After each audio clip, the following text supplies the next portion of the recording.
Today I'll be showing you how to make velvet cookies. This makes about 24 cookies.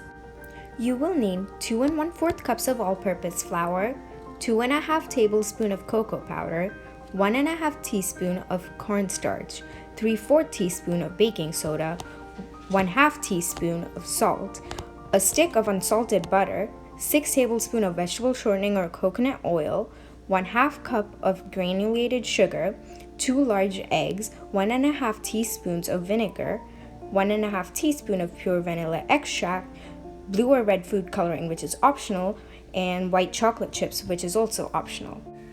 Preheat your oven to 375 degrees before you start. The first step is to combine the flour, cocoa powder, cornstarch, baking soda, and salt. For the step on which I'm going to show you, it's much easier if you use an electric mixer. For this step, first melt the butter so that you can use it in your batter. Then mix in the butter with the shortening or oil and the sugar until smooth. The result should look somewhat like this. Now add in the eggs, vinegar, and vanilla, and then again mix until smooth. Now you can add in the food coloring.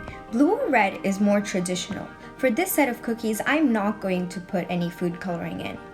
Now we mix in the dry and wet ingredients together. If you're not already using an electric mixer, I recommend you to do it now. It's much easier and faster to make the batter if you use the electric mixer. Now the batter is done and the result looks like this. Now would be a good time to add in the white chocolate chips. If you don't, it's perfectly alright. The cookies are delicious either way. Once you've put all the batter onto the tray, put it in the oven and bake for 8 minutes. Hope you enjoy these cookies!